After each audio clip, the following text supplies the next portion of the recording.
میرے تمام اساتذہ جو پہلی اینٹ رکھنے والے اہم شخصیت تھی، ان کا نام کسی معزز نے یہاں نہیں لیا۔ میری مراد صوبیدار غلام حسین صاحب ہے۔ آج ہم بڑے بن سور کے بیٹھے ہیں یہاں، تو آج ہم انہی کی وجہ سے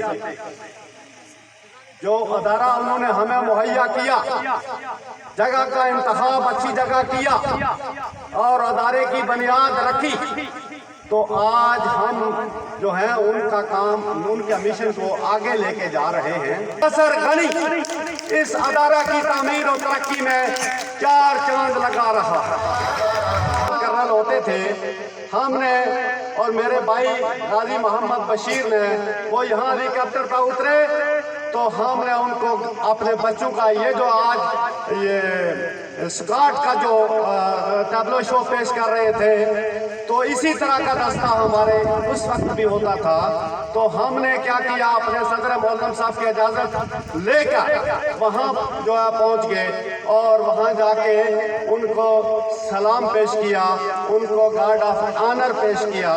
تو انہوں نے سب سے پہلے ہمیں 10,000 روپیہ جو ہے وہ دیا کہ یہ ادارہ اور یہ غلام نبی صاحب ہمارے ساتھ تھے، تو 10,000 روپے سے ہم نے جو ہے اپنا کام، یہ جو گیٹ بنا ہے اس کا آغاز کیا۔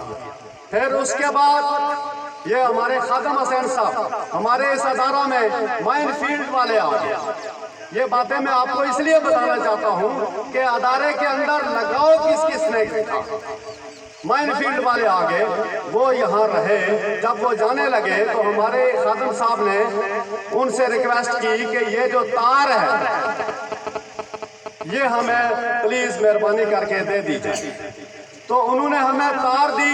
سچی بات ہے، یہ جو سین ہے اس میں سے سڑک جاتی تھی، وہ سڑک بعد میں بنی ہے، تو اس سین سے سڑک جاتی تھی۔ جب ہم کلاسیں یہاں لگائے ہوتے تھے تو ہمارے موٹر سائیکل والے، ہمارے بائک گاڑیوں والے ہمیں انتہائی ڈسٹرب کیا کرتے تھے۔ تو وہ تار ہم نے باؤنڈری وال کے طور پر پھیری۔ پھر میں حکومت وقت کا شکریہ ادا کرتا ہوں جناب چودھری علی شان صاحب کو کہ انہوں نے چاہی کا دورہ جو یہاں رکھا، تو ہم نے اپنے بچوں کو، ان کو بھی گارڈ آف آنر پیش کیا۔ سڑک پہ گئے، وہاں سے ڈنڈیاں لگائی اور ان کو یہاں تک ہم لائے۔ انہوں نے 10,000 روپیہ بچوں کی مٹھائی کے لیے دیا، 50,000 روپیہ ہماری باؤنڈری وال کے لیے دیا، جو کہ آئینی جالا کی صورت میں آپ کو دکھائی دے رہی ہے۔ شاید ہی کسی اور میرے بھائی سے گٹھی ہوتی تھی، وہ ہم نے گٹھے کر کے یہ جالا لگایا۔ آج یہ پودے ہم نے اسٹونیا اور واٹر برش یہ میرپور سے لائے، یہ جو اپنے دوسرے پودے ہیں یہ میرپور سے لائے۔ آج یہ ادارہ اسلام آباد کی طرح دکھائی دے رہا ہے۔ ہم نے اپنے بساط کے مطابق بہت کام کیا اس ادارے کے لیے۔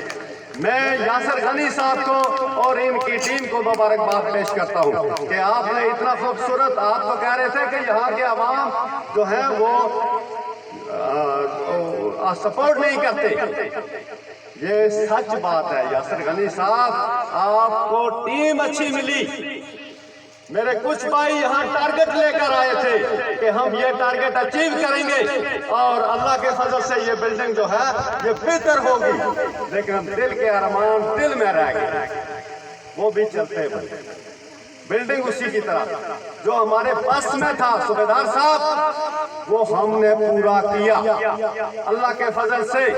اب ہمیں یہ فخر ہے کہ آپ نے یاسر غنی صاحب، یہ جو ٹیم ہے، یہ طارق عزیز صاحب کا عبدالحمید جو آج یہاں بچوں کو ٹیبلو شو اور تقریر کے فن سے اس نے آشنا کیا ہے۔ میرا بھی کچھ عرصہ طارق عزیز صاحب کے ساتھ جناب ڈپٹی ایجوکیشن آفیسر صاحب گزرا، تو ہماری وہاں تربیت اچھی کی گئی۔ آج اسی تربیت کا ثمر ہے کہ یہ نہالہ میں کام بول رہا ہے۔ الحمدللہ ہمارے پاس چیئرمین یوسی تشریف رکھتے ہیں، امیدوار ڈسٹرکٹ کونسلر جو ہے وہ یہاں تشریف رکھتے ہیں۔ ایک جوش آیا ہے، ایک جذبہ آیا ہے کام کرنے کرنے کا حوصلہ ہوا ہے. لیکن جب ہم تھے اس وقت کام کرنے والے تو ہم تو چاہتے تھے کہ یہاں کام ہو. ہمارا کام جو ہے آج بھی بول رہا ہے. تو آج تو اللہ کے فضل سے یو سی چیئرمین کے پاس بہترین فنڈز آئیں گے.